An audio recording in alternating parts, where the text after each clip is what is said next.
Welcome to Provocative Conversations from Twice 5 Miles Radio. I'm your host, James Navé. Thank you ever so much for tuning in. Today, I have a returning guest. Her name is Laura Hope Gill. Laura has just been promoted to full professorship at Lenore Ryan College in the writing program, which she founded many years ago. Laura has been active in the Asheville writing community for decades. She's also recognized around the country as a poet, a writer, an essayist, as well as a provocative, intriguing teacher. So in the spirit of congratulations to celebrate Laura's new position at Lenore Ryan College as a full professor, I've invited her to be on the show. So we begin by me asking her why teaching has such a significant role in her life. And here's what she says. I teach creativity. That's the heart. Poetry came into my life immediately. I don't remember a time really when it wasn't there. My mother tells me that before I knew how to spell and write, I would come up with little songs and poems and ask her to write down this impression that I had. And that's 2 years old, 3 years old. And poetry was there. It wasn't something I learned. It wasn't something somebody told me about. The uniqueness of the experience was so pure that even when I was being taught poetry in high school and middle school, I didn't connect what I was doing with what we were reading because of the way it was talked about, because of the way it was taught.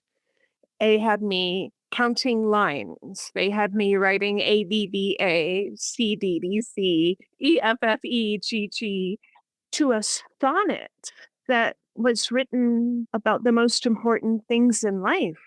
They're telling me that it's iambic pentameter and not noticing where it is an iambic pentameter, which is how John Donne and Sidney and Spenser and Shakespeare, they'll invert a foot. They'll break the pattern. They'll defy their own rules when they want to show us, you have to keep an eye out for when the pattern breaks. They didn't talk about that stuff. I learned more about poetry, its true nature, in my physics classroom, which had a poster of the quantum things, 1p1 electron shells. How many electrons are in the shell? And you get this many electrons, and then you add another bunch, and boom, it changes the entire identity of the thing. And so I was like, okay, levels. Life is about levels. And what are we going to fill those levels with? We're going to fill them with love. We're going to fill them with energy. We're going to fill them with passion, because the more levels we can fill, the closer we get to something called a quantum leap. That explained what John Keats was doing. That explained why Percy Shelley's standing in the middle of a thunderstorm, holding up God knows what, asking the storm to carry his words out into the world. These three friends getting together at a castle, and they choose to write terrifying things in the night. Okay, those were the lessons. Those were the teachings about how do we move from being one state to another. None of this was talked about in English class. There were multiple choice questions on a quiz, maybe an essay question. It had to be 5 paragraphs and had to fit the mold. Poetry is everything to me. There's nothing outside of it. And when I'm teaching, I have a responsibility to these people that I teach to show them that there's an entirely other neural network that was basically made illegal in 1690 when John Locke published a doctrine of empiricism. Wait, why does science get to suddenly make doctrines which have been the work of the church for that long? And why the hell did the church get to make doctrines about something that is about creativity? And I have, the Holy Bible is a druidic text that got cut up and rearranged. And every book that I read on druids begins basically with the same sentence. The druids left no writings behind. These are people that held sway for 850 years. And it's all grounded in storytelling and writing. And you're going to tell me they didn't leave anything behind. When I get students, they have come to my classroom feeling lately that they need to write. It's time for me to tell my story. I teach doctors in a narrative medicine program. They came after the pandemic telling me that they had watched hundreds of members of their community die, people that they grew up with, people that taught them in school. They don't know what to do with the grief. They're disconnecting from family. They're disconnecting from things that they love. Anhedonia and an inability to feel pleasure is a common term that applies at this time in history as quantum physics and spirituality are closer and closer and closer. Medical science is proving that writing poetry actually heals us as well, if not better than pharmaceuticals. So we're kind of here at the tail end. We're the last people at the science party. And at first, the drugs were fun. At first, it was cool. But now we've realized what they've done to us and that we're removed from each other. So we're dealing now with these survivors of this horrendous period of time of 300 years of living without metaphor. And without metaphor, we die. We're not only matter. And the scientific revolution was all about proving to us that we're only matter and only matter matters. And the scientists are so proud of themselves because, like, well, if you can measure it, you can prove it. The really good stuff doesn't do numbers. And I actually like watching the scientists try to make sense of the quantum field because it belongs to us. And it has always belonged to the poets. They can have the numbers. They can measure the living daylights out of whatever they want to measure. But I love it. They start finding out about quantum physics. It's like time moves in two different directions and we're not sure how. Recently, there was one that was lead turned into gold for a fraction of a second, and we don't understand why. They're never going to understand it because they keep throwing numbers at it, and the quantum field is the heart. And it's like, okay, you want to play? Here, let me show you that time moves in two directions. We've been colonized. We've been colonized by science. And we have an operating system we've been told is the only one that's available. And when students come to me with this inkling of a feeling that they need something to say, there's that painting on the Sistine Chapel where Adam is lounging on a rock and he's got his hand open on his knee and he's all alone on his little rock. He's isolated. And then along comes this heart.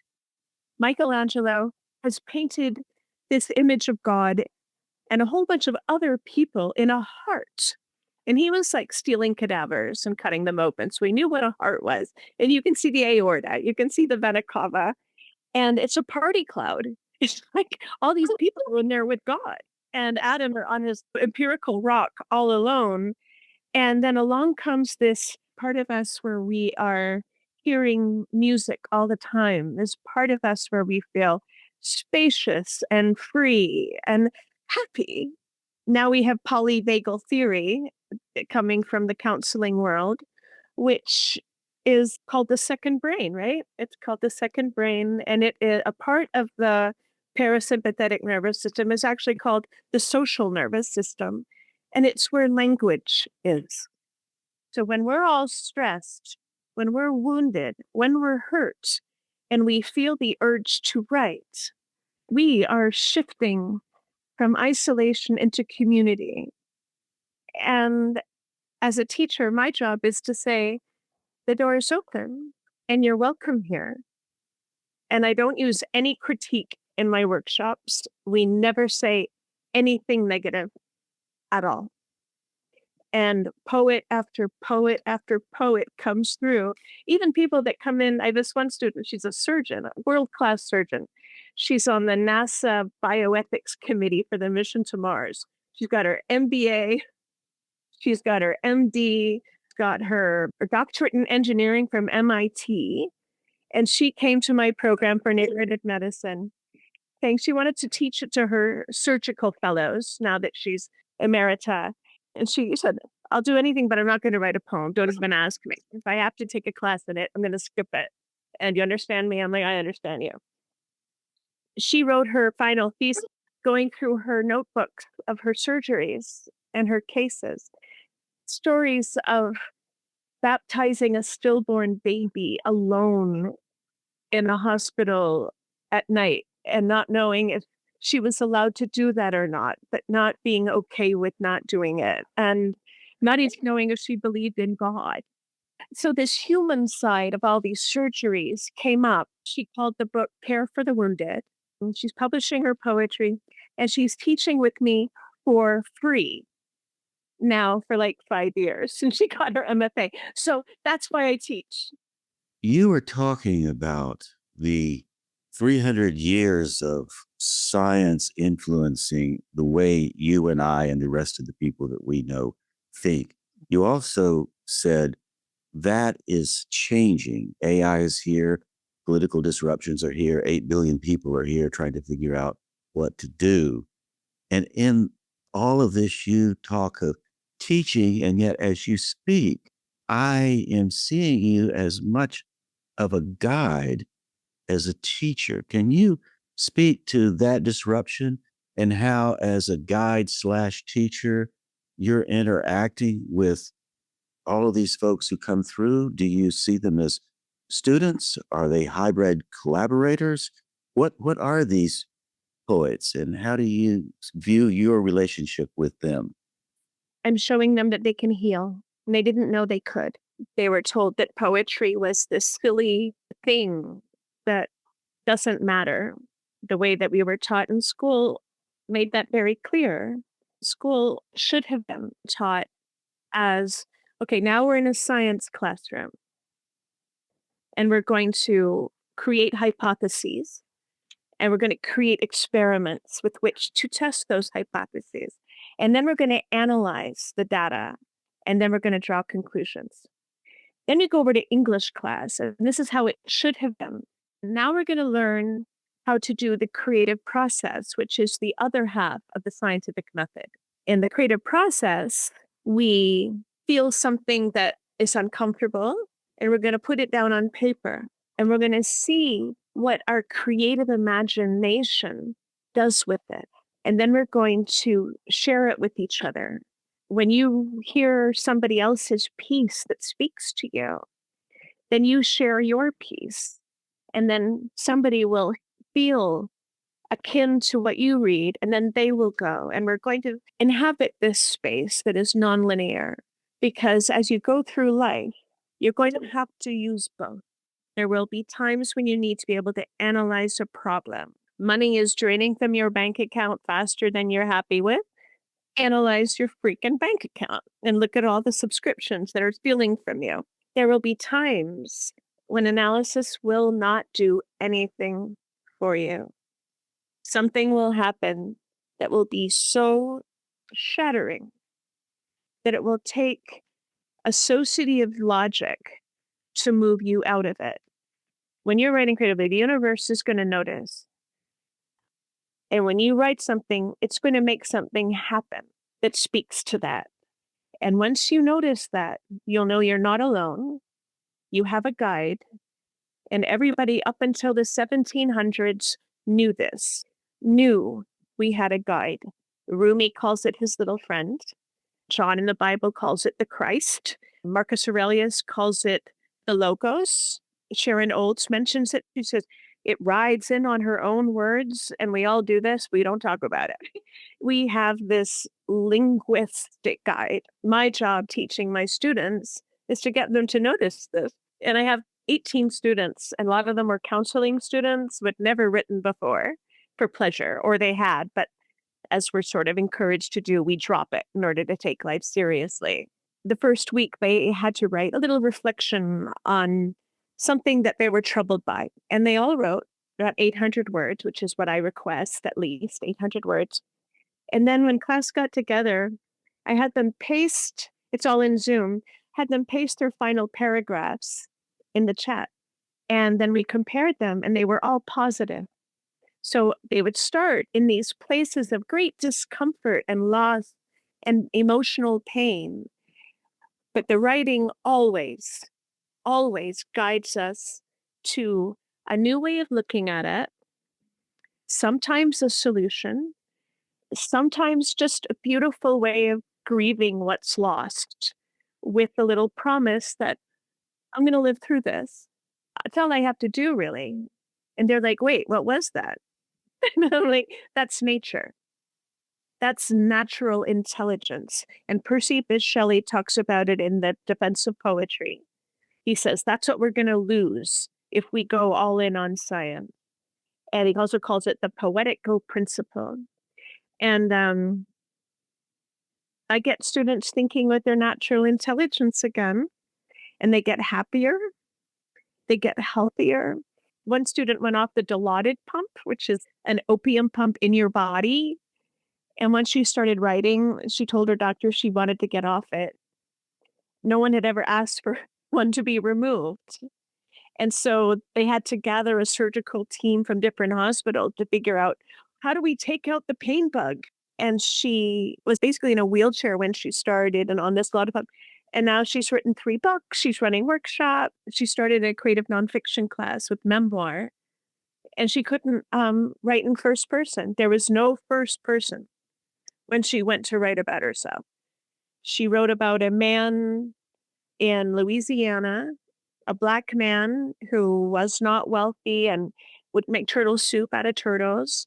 That was who she wanted to write about. And she asked me, she had a very successful career as a journalist. She had language in a way in her life. She goes, why can't I write about myself if I'm writing these memoir? Is it memoir if I'm not writing about myself?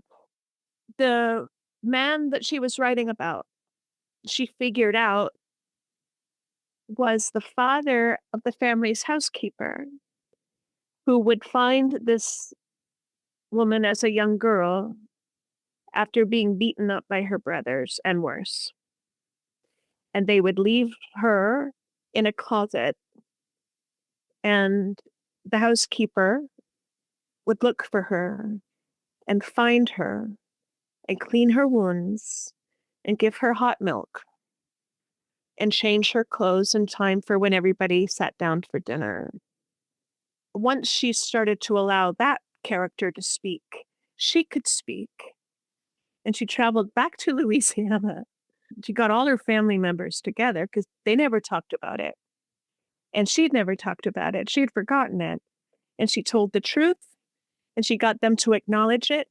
And she got to thank the housekeeper in her retirement home before she died.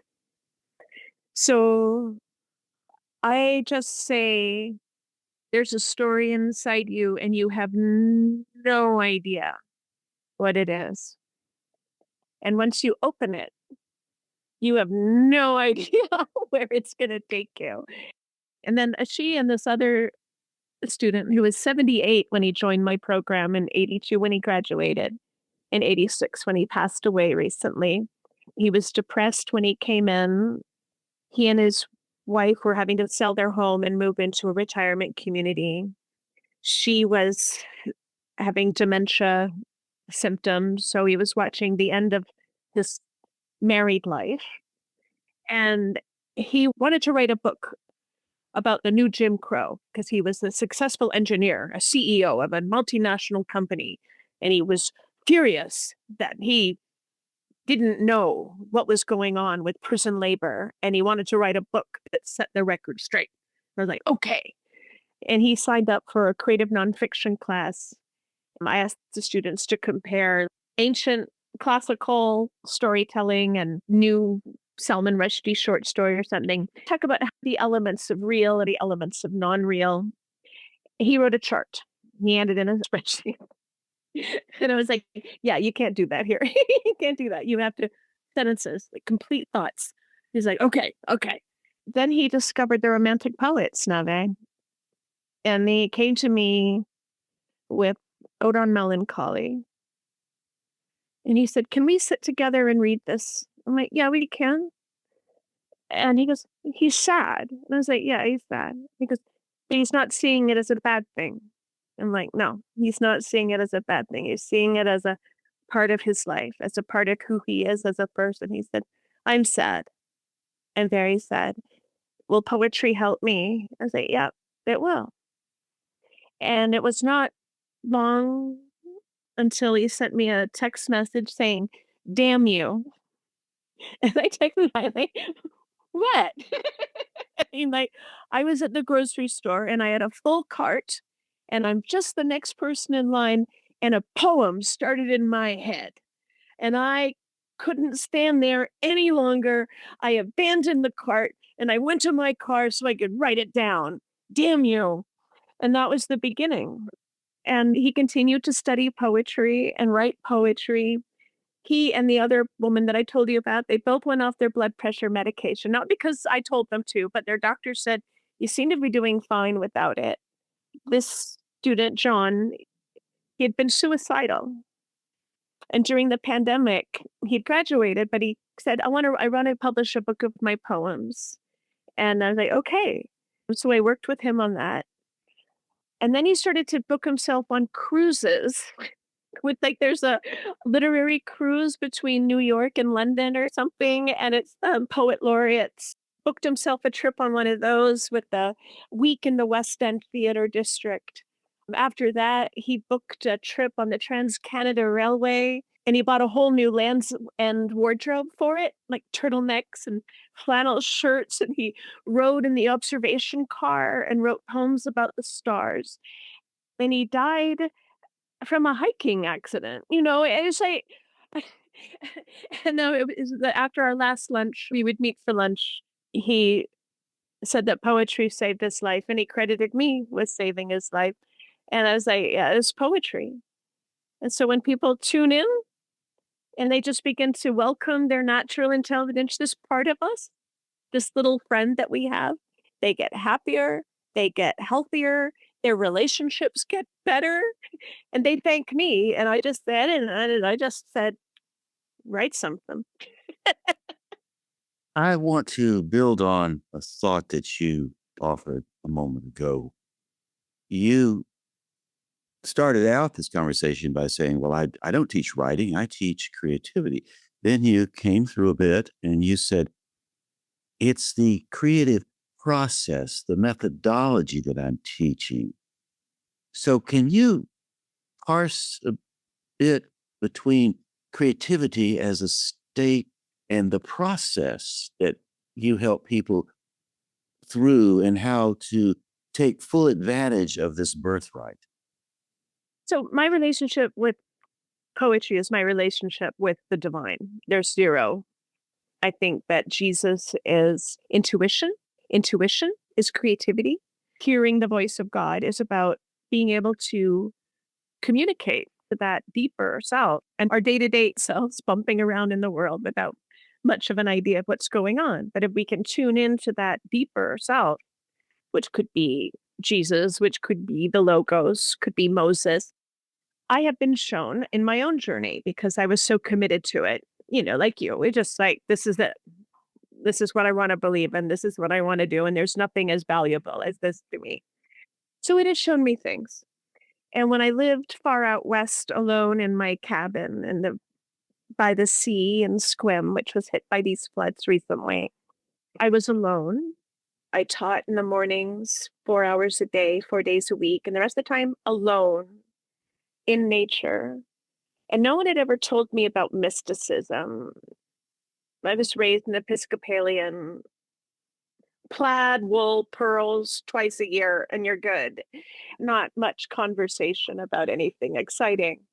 Sitting out there by myself, stuff started to come up, right? I felt my own soul rise. And like that heart in the Michelangelo painting, it was filled with voices. It was filled with aspects of myself. It was filled with aspects of something that wasn't myself. And it was holding me. And the more I gave to the page, I was given dreams. And the dreams were often teachings. It would often be me reading entirely humongous books. And at the edges of the books were little fingers holding it open. And at the bottom of the book, there were little toes underneath, like something was saying, read this, read this, read this. It was words. And I didn't understand what it was. I saw a word in the clouds. I wrote it down on a napkin. It's like, is this happening? Is this okay? And when I would doubt it, my heart would break because it drove me to ask this very critical question. Who are you going to believe? Anything from Western culture ever told you anything that has been helpful? No. Well, then there must be something else that you are experiencing. And then later, I went through a horrific trauma. I couldn't escape from it. I could not heal it. I was writing, I was thinking, I was trying to be as clever as possible, but the trauma wouldn't move. In the course of 1 week, first, a colleague asked me to pick up some books for him at the campus bookshop, and it was The Alchemist. And there was an extra one. He goes, why don't you just keep that? So I read that and I was like, that's how I experienced the world. So I got interested in alchemy. And the next night I went out, and it was new for me to go out.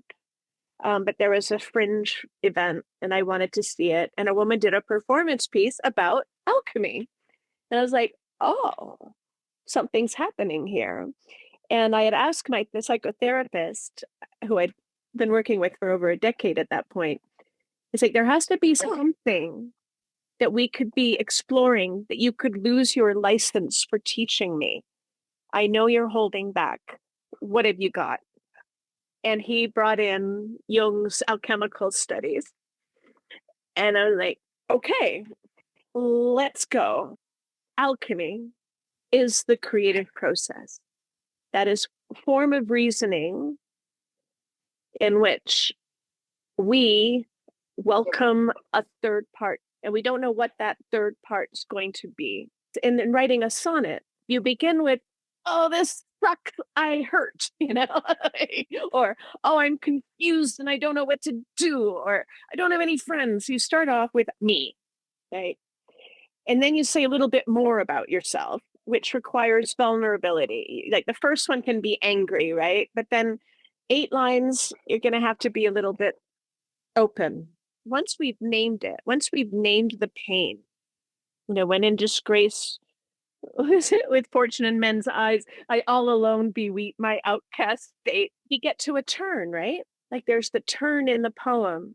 And that's where some other way of seeing it comes into play. Then I remember you and I think of you. And then I wouldn't trade my state with kings. With Petrarch, he would be lamenting his love for Laura, which I love, and say a little bit more about it. And then he would have an insight. And that volta, right? That volta is where we're open to something else helping us along. And then in the final, tie it all together.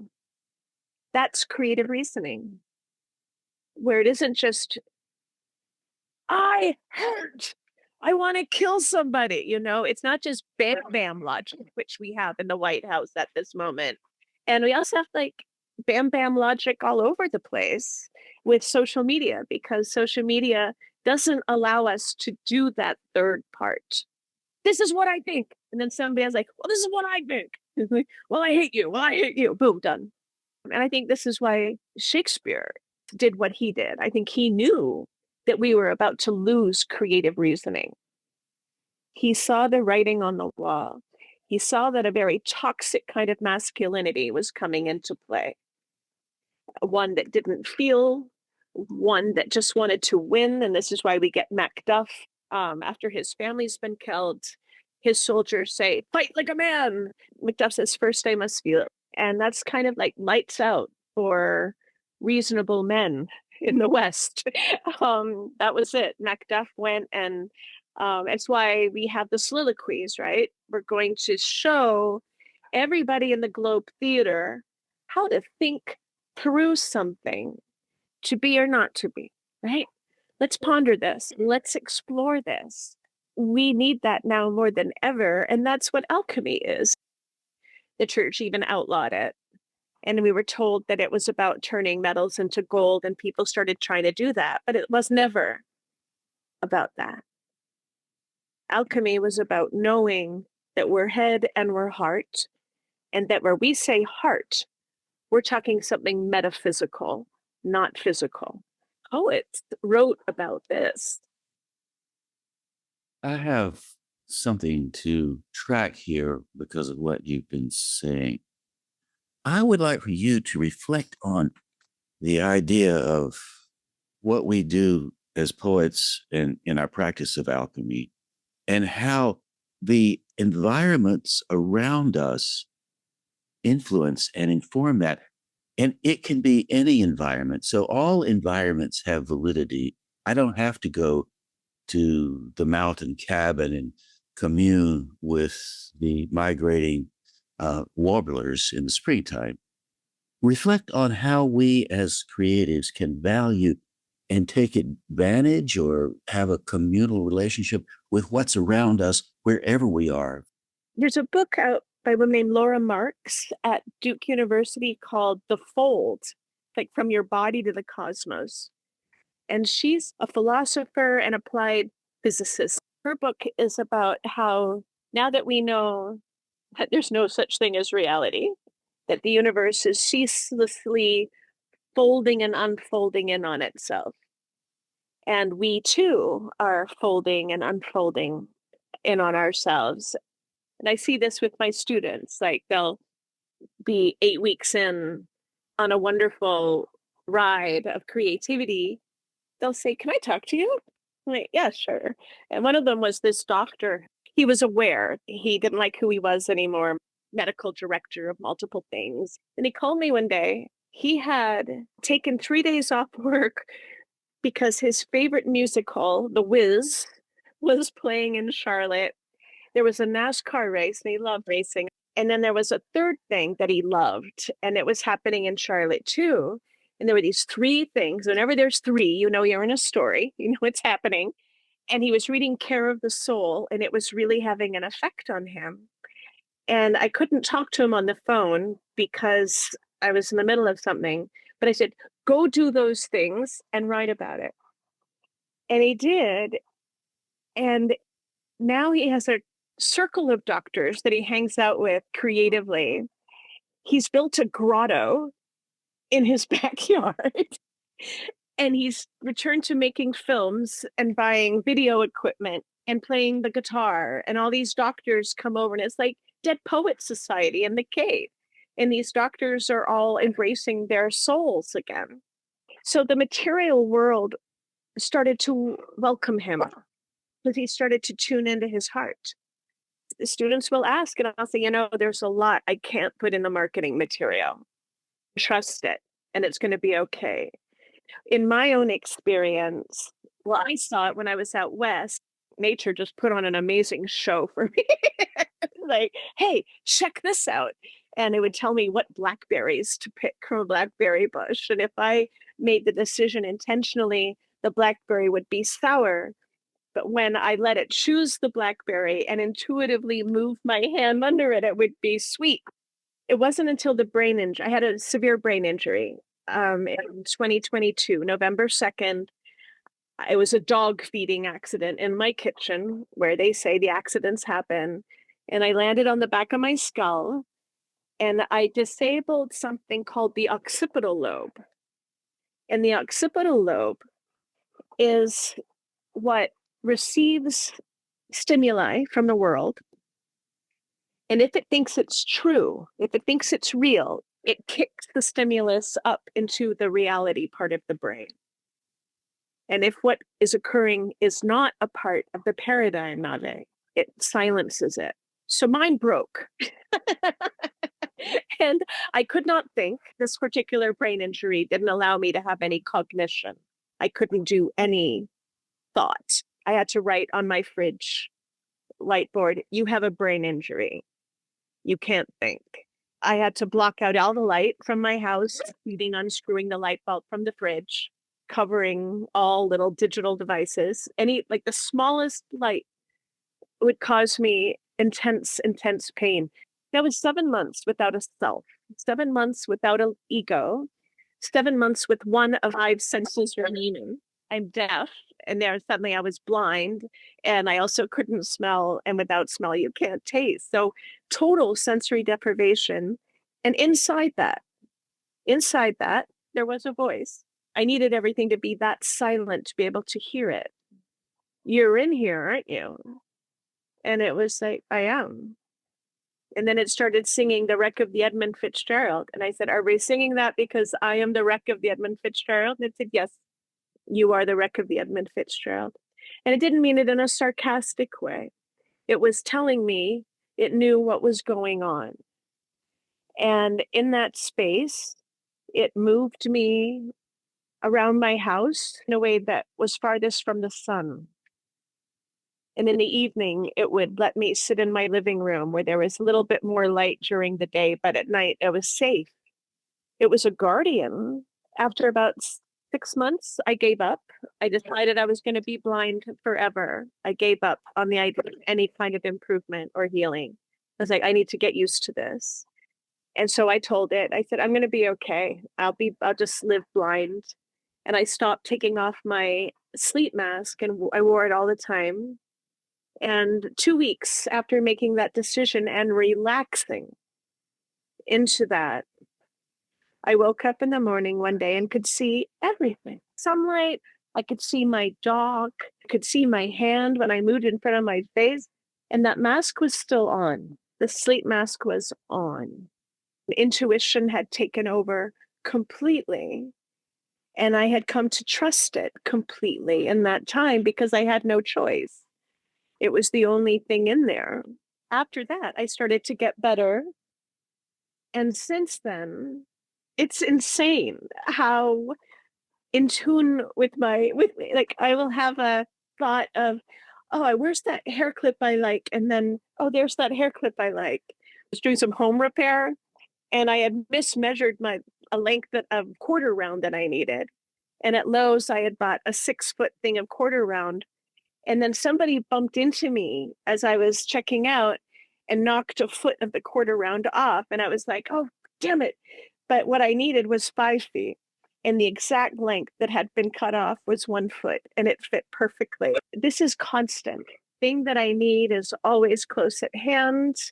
The solution is always something that is on the corner of a piece of paper sticking out from something else. And so this kind of poetic reasoning is about moving, is about being, imagination to such a degree that you're imagining the world as you live it. How's that? Wild. I think this is incredible. And I have one more observation or question to help us move into the last bit of time we have, which is not too much more. Here's my frame for you. You're describing all of these experiences. I've known you a long time. I know these happened to you. This is not new in a sense because this is your report from the field. Certainly new when you have different experiences that you haven't experienced before. So there are people out there listening to this. I work with people who like to write. I work with adults. They show up. They aren't sure exactly why they're there. You've given us some good reasons to explain why people show up for these things. But a lot of people don't feel like they belong. They don't feel like they're a member of the club. They feel like they have to do something to be initiated. And yet we know that's not true. Can you say some words to the folks who are feeling that way to give them a sense of guidance and a sense of how they can instantly belong in this environment without any application at all? Nobody's there guarding this gate. Yep. A simple exercise. I call it the magnum opus. And you can do this anytime, anywhere.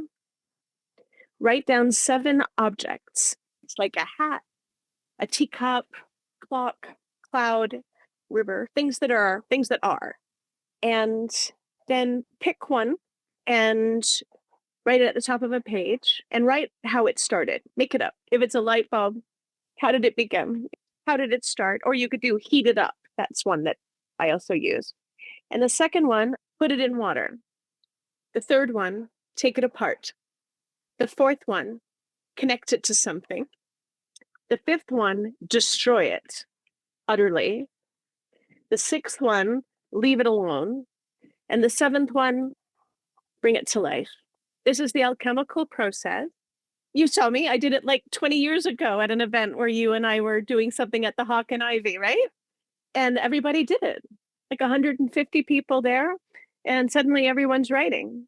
So this is a wonderful way to just show ourselves that it's going on all the time. It's not something that we grow good at. It's something that we're good at always. And it's always excellent. And it's always beautiful. And all we need to do to get to it is to come up with an object and do something with it. And this takes down the wall entirely. People that do this exercise are like, what just happened? I do 5-minute writing stints. It's like, write for 5 minutes, put it in water. You have 5 minutes. So they essentially are writing 7 poems in 35 minutes when they've never written a poem in their life. That's a wonderful way to just show people that this isn't something you're bad at. This isn't something, poetry was never, ever meant to be put so high on a shelf. And it certainly was never meant to be counted or approached like math. Those romantic poets, they were getting high on the language. That's why it's so intense and flowery, because when we are riding high on creative imagination, we are dosing ourselves with oxytocin. We are reducing inflammation. We are overcoming loneliness, and we are destroying anxiety. Because once you've done this a few times, there's a reason they called it becoming like gods. And when you're able to do this, when you're able to just step outside of the doldrums of the daily, 5 minutes, whew, it's like sticking your head out an airplane window and getting sucked out and then put back in again. You just feel like there's more. There's more to you. Everybody got you wrong. You're curious about yourself. And soon that curiosity turns to love and appreciation for your own story and for the way your mind works. Laura Hope Gill, thank you so much for all of these reflections. I wish we had 12 more hours to go. We don't. So I'll come back. Just thank you so much. You're welcome. I have a Substack where I write about this almost every day. And Laura Hope Gill, that's me. And also it's on my website, laurahopegill.com. I have the science behind this stuff. But yeah, thank you, Navé. It's good to see you. It's good to see you too. And I hope those of you who are listening will go to Laura's website and check it out. I've known Laura a long time, and I hope to continue the tradition for some time to come. So Fantastic. I embrace you so much. Thank you, Laura. Same. Thank you. And there you go, my friends. Thus concludes my conversation with Laura Hope Gill. I hope you enjoyed it as much as I did. Every time I talk to Laura, I learned so much more about the poetics of things, and especially the way she thinks. I've always appreciated that about her, and she's never failed to give me something to think about every time I've encountered her and talked with her, spent some time with her. And today was really no different. Laura mentioned her accident. She mentioned she fell, which caused a brain injury. She wrote a poem about it. I didn't have room to put the poem in the conversation, but I do have room to add it now. So here's the poem that Laura offered as a reflection on what happened to her when she had her brain injury. Rightness.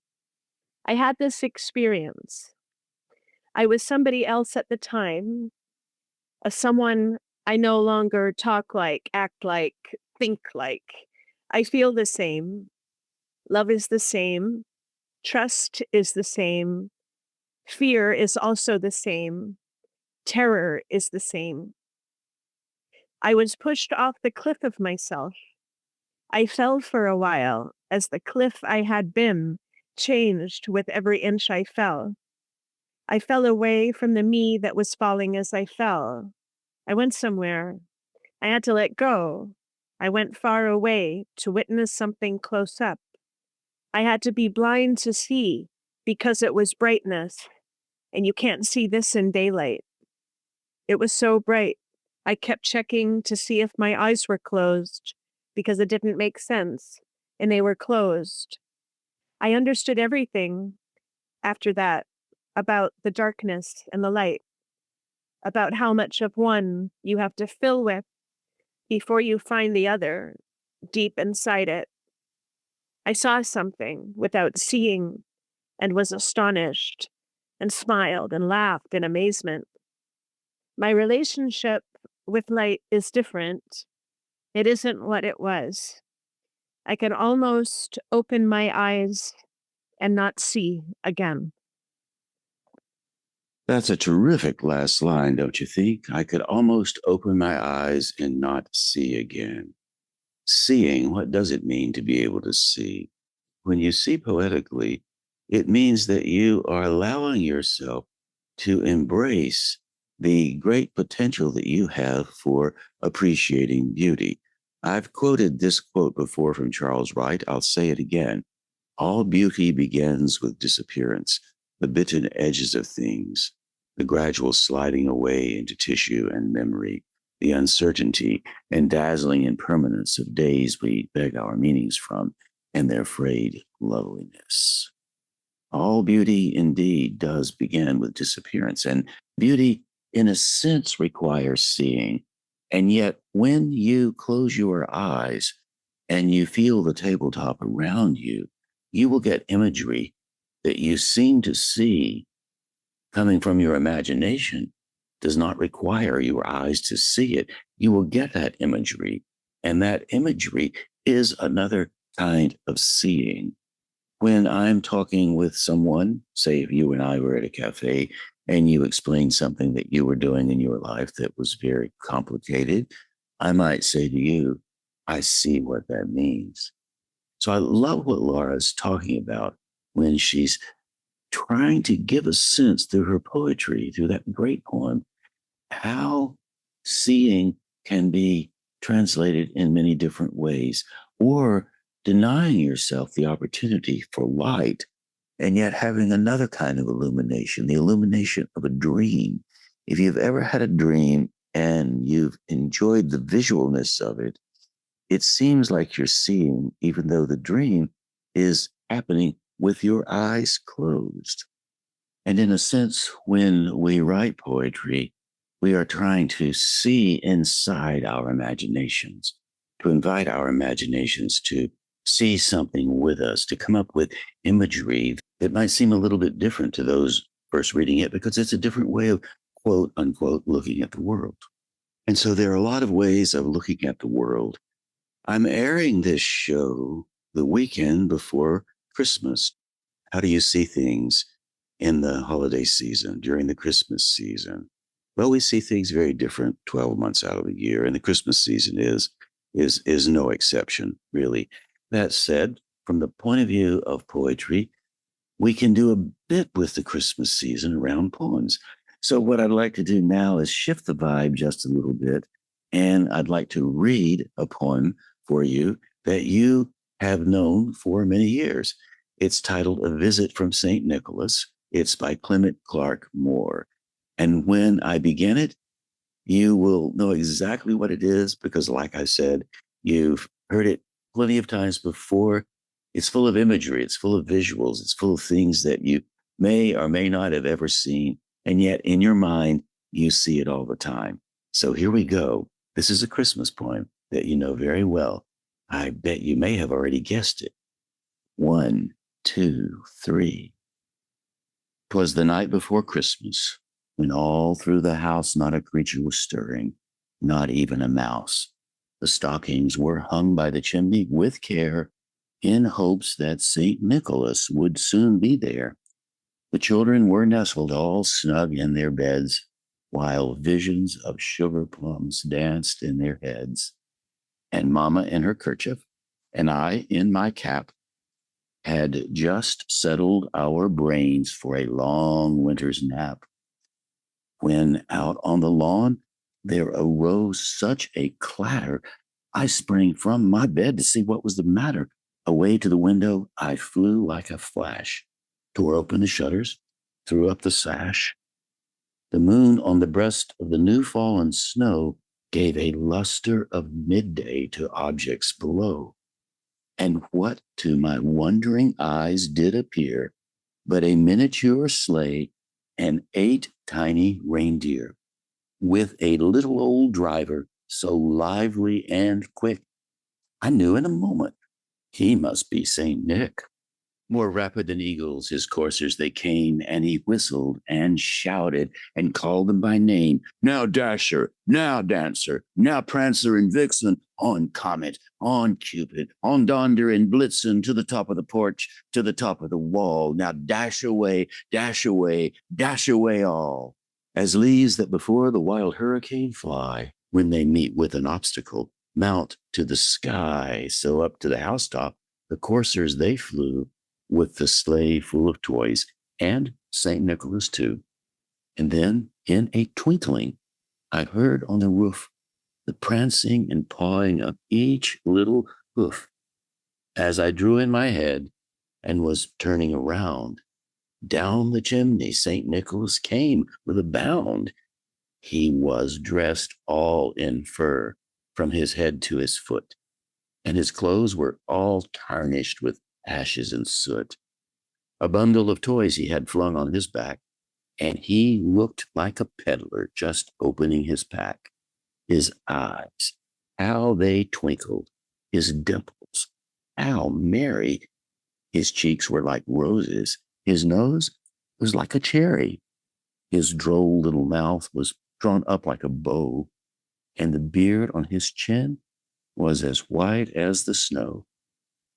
The stump of a pipe he held tight in his teeth, and the smoke, it encircled his head like a wreath. He had a broad face and a little round belly that shook when he laughed. It's like a bowl full of jelly. He was chubby and plump, a right jolly old elf, and I laughed when I saw him, in spite of myself. A wink of his eye and a twist of his head soon gave me to know I had nothing to dread. He spoke not a word, but went straight to his work and filled all the stockings, then turned with a jerk, and laying his finger aside of his nose and giving a nod, up the chimney he rose. He sprang to his sleigh, to his team gave a whistle, and away they all flew like the down of a thistle. But I heard him exclaim ere he drove out of sight, Happy Christmas to all, and to all a good night. And that was a visit from St. Nicholas by Clement Clarke Moore, often known as 'Twas the Night Before Christmas. A poetic reflection of the imagery we all have in our head, Santa Claus coming across the meadow. I am recording this in Manila, in the Philippines right now. The days are always hot. There has never, ever been a flake of snow in Manila. And yet, when I go out into the city and go to the shops to go shopping, guess what you hear? You hear Christmas music. Guess what I hear? I hear Christmas music. And I hear Christmas music. I'm dreaming of a white Christmas. Really interesting. So the sense of Christmas, the sense of Santa coming, the sense of us being good to ourselves, the sense of us doing something poetic that has beauty and meaning, the idea of you giving a gift to me or me giving a gift to you has great meaning, has great significance, more than just the object that one hands to another. So in this holiday season, Christmas season, so during this holiday season and however you celebrate it, I'm sure you can lean into it wherever you are in the world. When you give something, that's a poetic sense of things. A gift is a poetic sense of things. We are all poetically inclined when you think about it. All beauty does begin with disappearance, the bits and edges of things, the gradual sliding away into tissue and memory, the uncertainty and dazzling impermanence of days we beg our meanings from, and their frayed loveliness. And the loveliness of December 2025 will pass, and we'll move on into the next year, and 2026 will arrive, And who knows what awaits us around the corner? We never know that. And yet we know something's around the corner and it's always waiting. And if we keep moving forward with our eyes open, we'll see more than we could possibly imagine. And on that note, thank you ever so much for tuning in to Provocative Conversations from Twice 5 Miles Radio. I'm your host, James Navé. This show airs every weekend on WPVM FM in Asheville and KCEI Cultural Energy Radio in Taos. Thank you to Devine Dial for managing WPVM FM, and Robin Collier and Mike Tilley for doing the same in Taos, New Mexico. Thank you, Walter Parks, for our theme song, walterparks.com for more on Walter's music. Devine Dial, thank you for managing WPVM FM in Asheville. Robin Collier and Mike Tilley, thank you for managing KCEI Cultural Energy Radio in Taos, New Mexico. If you'd like to reach me, Navé at jamesnavé.com. I'd love to hear from you. I get very few emails from folks saying hello to me, telling me what they think. I'd love to know. Once in a while I do. If I ask for them, I get them. So if you would, I would appreciate it if you send me an email and tell me what you think about the show. Tell me what you're thinking about your life, what's going on in your world. And with that, thanks ever so much for listening to the show, and I hope you'll come back sometime soon. And until then, have a happy holiday wherever you are in the world. And if I'm lucky, maybe, just maybe, I'll catch you on that turnaround somewhere down the line.